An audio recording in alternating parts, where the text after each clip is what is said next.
పాకిస్తాన్లో gun firing కలకలం రేపింది. పాకిస్తాన్ కరాచీలో పాకిస్తాన్ రేంజర్స్ ఆఫీసు పైన టెర్రర్ అటాక్. ఇదెవరు చేసింది? తహ్రీబీ తాలిబాన్ పాకిస్తాన్ టీటీపీ దాని అనుబంధ సంస్థ అయినటువంటి ఒక సంస్థ పాకిస్తాన్ రేంజర్స్ పై ఉన్న పలంగా అటాక్ చేసింది.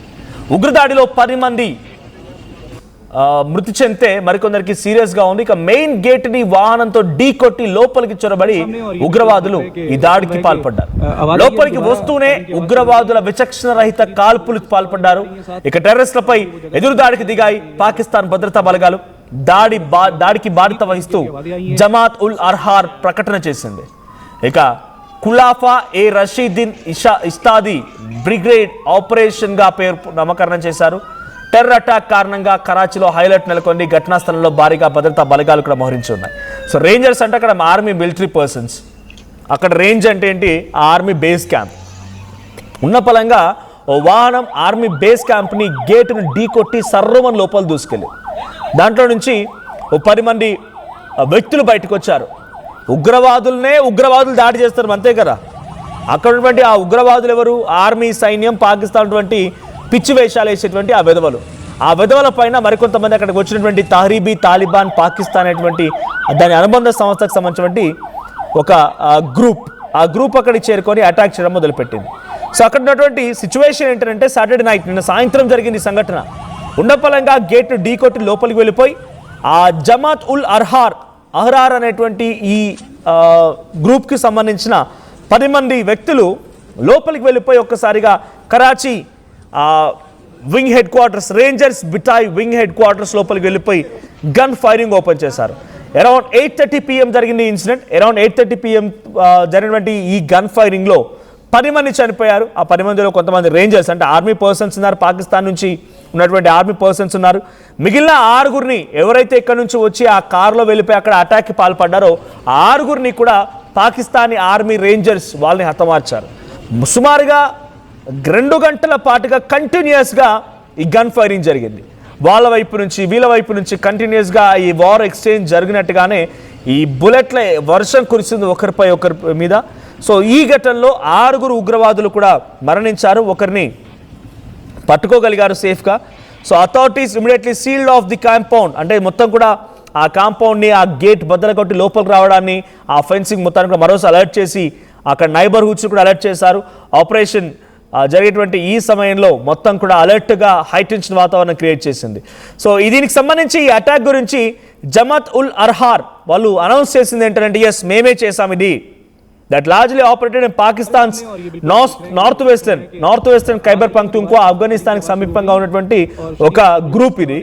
సో ఈ గ్రూప్ ఎప్పటి నుంచో పాకిస్తాన్ ఆర్మీపై అటాక్ చేస్తూనే ఉంది. సేయింగ్ దట్ ఖైబర్ పఖ్తూన్ఖ్వా మాకు సపరేట్గా ఒక ఐడెంటిటీ, ఖైబర్ పఖ్తూన్ఖ్వాని మేమే పరిపాలించుకునే విధంగా ఒక ప్రత్యేక దేశం కావాలని వారంతా పోరాడుతూ ఉన్నారు. So carrying out attacks on civilians, security personal, government officials కొన్ని రోజులుగా జరుగుతూనే ఉంది. ఖైబర్ పఖ్తూన్ఖ్వా ప్రాంతంలోని ఆఫ్ఘనిస్తాన్ సమీపంగా ఉన్నటువంటి ఈ గ్రూప్ వరుసగా ఆర్మీ పర్సన్స్ ని హతమారుస్తూనే ఉంది. సో 2024 నుంచి గతంలో కూడా 2 చైనీస్ ఇంజనీర్లని హతమార్చింది. కరాచీ ఎయిర్పోర్ట్ పైన కూడా బాంబుల వర్షం కురిపించింది. బలూచిస్తాన్ లిబరేషన్ ఆర్మీ మాదిరిగానే ఇది కూడా ఒక బ్యాండ్ ఆర్గనైజేషన్ గా పాకిస్తాన్ లో పేరుగాంచింది. The major TTP attack in Karachi took place in February 2023. 2023లో ఒక బిగ్గెస్ట్ అటాక్ జరిగింది.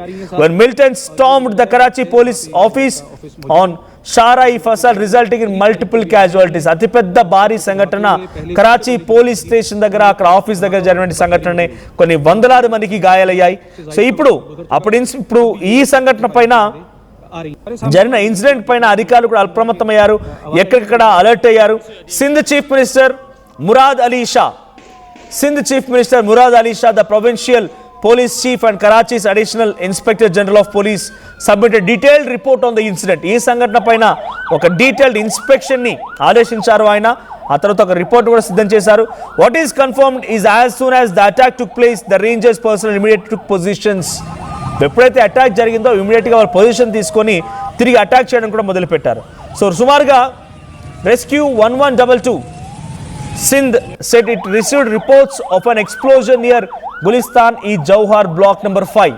బ్లాక్ నెంబర్ 5లో నుంచి ఎంటర్ అయిపోయి ఒక్కసారిగా బుల్లెట్ల వర్షం కురిపించడంతో ఆ శబ్దాలు విని అలర్ట్ అయ్యారట రేంజర్స్ అంతా కూడా. సో ఇప్పుడు పాకిస్తాన్ మొత్తం కూడా చర్చించుకుంటున్న అంశం ఇదే. తహరీబీ తాలిబాన్ పాకిస్తాన్ టీటీపీ జమాత్ ఉల్ అహ్రార్ ఈ గ్రూప్కు సంబంధించిన సభ్యులు పాకిస్తాన్లో ఆర్మీని చుక్కలు చూపిస్తూ వేటాడుతున్నారు. ఒకసారి రాత్రి జరిగిన సంఘటనకు సంబంధించి పాకిస్తాన్ హై టెన్షన్ ఉంది, ఆ వీడియో చూద్దాం.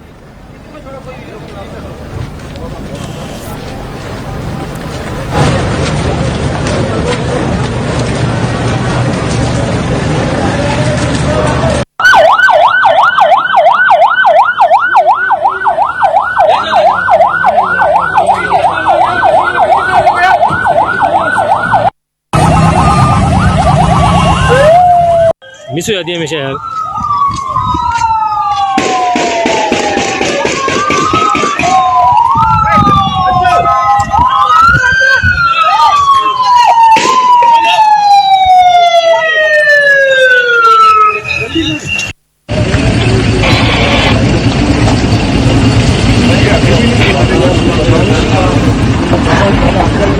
Pakistan itself is a terror country, ఉగ్రవాదుల దేశం. మళ్ళీ వాళ్ళు ఏమంటారు, ఉగ్రవాదులకు సంబంధించిన వాళ్ళు మా దగ్గరకు వచ్చి మమ్మల్ని అటాక్ చేస్తున్నారు అని చెప్పి. బలూచిస్తాన్ లిబరేషన్ ఆర్మీ ఎందుకు పుట్టుకొచ్చింది? బలూచిస్తాన్లో ఉన్నటువంటి రా మెటీరియల్స్ కానీ అక్కడ ఉన్న అద్భుతమైన మినరల్స్ కానీ వాటిని ఉపయోగించి దేశం మొత్తం కూడా డెవలప్ అవుతోంది. అక్కడి నుంచి చైనాకు పంపిస్తున్నాడు, అక్కడి నుంచి అమెరికాకు పంపిస్తున్నాడు.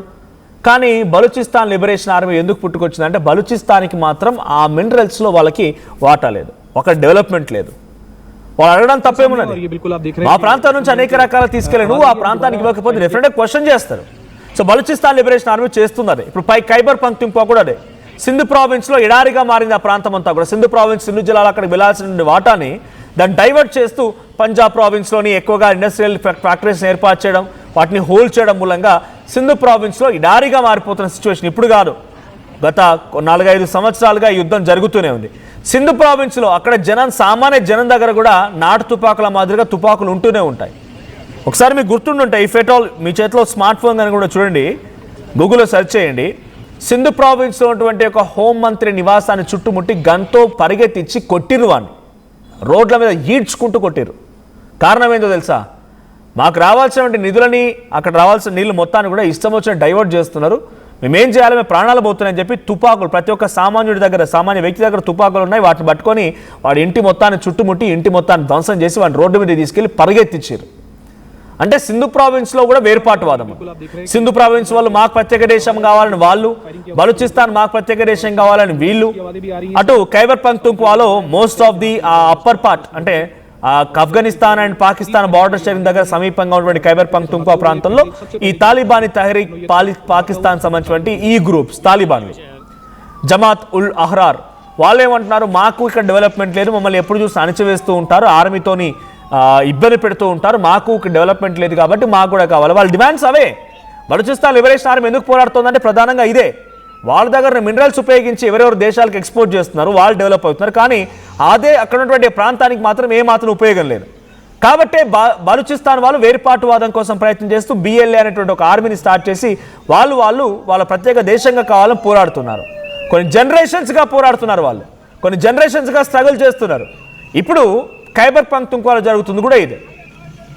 పాకిస్తాన్ ఎవరో కొట్టాలి, పాకిస్తాన్ ఎవరో ఢీ కొట్టాల్సిన అవసరం లేదు, వాళ్ళే కొట్టక చేస్తారు, వాళ్ళే ఒకరిపై ఒకరు దాడులు చేస్తారు. నిజంగా అవకాశం సద్వినియోగం చేసుకొని ఇరాన్లో ఇంటర్నల్గా అక్కడి పబ్లిక్ ఇరానియన్ గవర్నమెంట్కి సుప్రీం అలీ ఖమేనీకి వ్యతిరేకంగా మారిన సిచ్యువేషన్లో అమెరికా అవకాశాన్ని సద్వినియోగం చేసుకొని వాళ్ళని ఎంకరేజ్ చేసి ఏ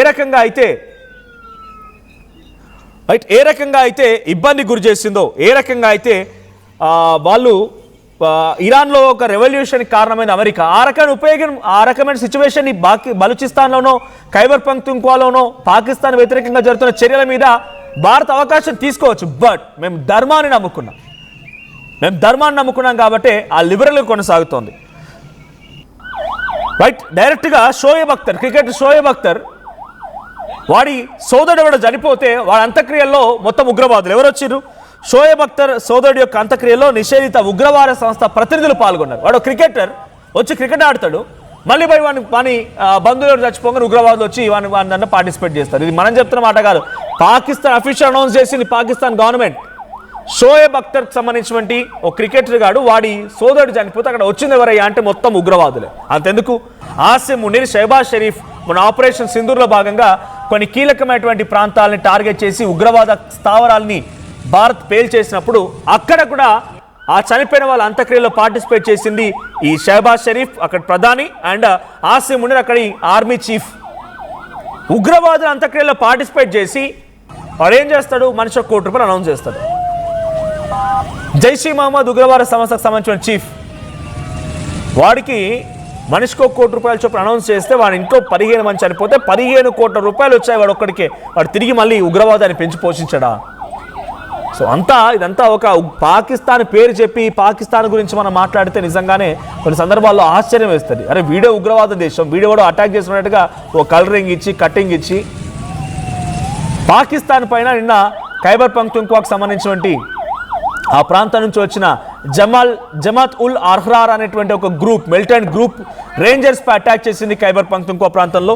ఆ అటాక్ చాలా తీవ్రంగా జరిగింది. అక్కడ 6గురిని అక్కడ నుంచి వచ్చిన ఆ గ్రూప్ సభ్యుల్ని, ఆ మిలిటెంట్ గ్రూప్స్ని ఇటు ఆర్మీ సిబ్బంది క్యాప్చర్ చేశారు. 6గురిని ఎన్కౌంటర్ చేశారు. మరో 2కి చాలా తీవ్రంగా గాయాలై వారిని కూడా అదుపులోకి తీసుకున్నారు. మ్యూచువల్గా జరిగింది ఈ కన్సర్న్. 2 వైపుల నుంచి బుల్లెట్ల వర్షం కురిసింది. సుమారుగా 2 గంటల పాటుగా నాన్ స్టాప్గా ఈ యుద్ధం జరిగింది. మరి దీనికి సంబంధించి పాకిస్తాన్ ఒకసారిగా హై అలర్ట్ జారీ చేసింది. పాకిస్తాన్ మొత్తం కూడా అలర్ట్స్ కొనసాగుతున్నాయి. హైటెన్షన్ వాతావరణం కొనసాగుతుంది.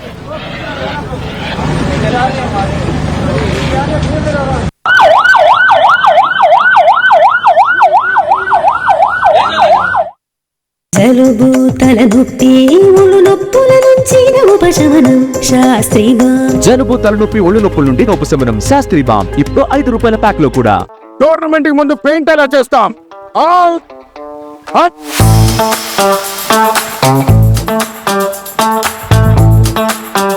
ప్లాన్ అయితే చాలా బాగుంది సార్. స్టేడియం పరిస్థితి చూడండి. టోర్నమెంట్ ముందు పెయింట్ ఎలా చేస్తాం? టెక్నో పెయింట్స్ ఉందిగా. Techno paints, township, dam, stadium లేదా మనీళ్లు, పెయింట్స్ నుంచి పెయింటింగ్ వరకు పూర్తి సొల్యూషన్ కావాలంటే మేమున్నాం. కానీ సార్, టైంకి పూర్తవుతుందా? రోజుకు 23 లక్షల స్క్వేర్ ఫీట్ పెయింటింగ్ చేయగల సామర్థ్యం, 5,000 మంది స్కిల్డ్ లేబర్ టీమ్ మా వెంట ఉంది. 23 లక్షల? అవును. ప్రపంచ స్థాయి రంగులు, అద్భుతమైన షేడ్స్ తో భారతదేశపు అసలైన పెయింట్ మరియు పెయింటింగ్ శక్తి మేమే. We are Techno Paints. Techno paints.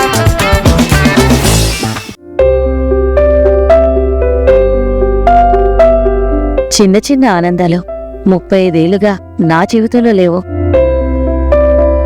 35 ఏళ్లుగా నేను డైపర్లలో బ్రతికాను. 6 సెంటీమీటర్ల ఫిస్టులా నా మూత్రాశయంలో లీక్ కారణమైంది. ఎవరూ నాకు సహాయం చేయలేకపోయారు. ఏఐఎన్యూలో వైద్యులను కలిసే వరకు. అక్కడ వారు రోబోటిక్ శస్త్రచికిత్సతో నాకు పరిష్కారం ఇచ్చారు. వారు నా ఆత్మవిశ్వాసాన్ని కూడా తిరిగిచ్చారు. Precision care makes it possible. The Center for Robotic Surgery at AINU.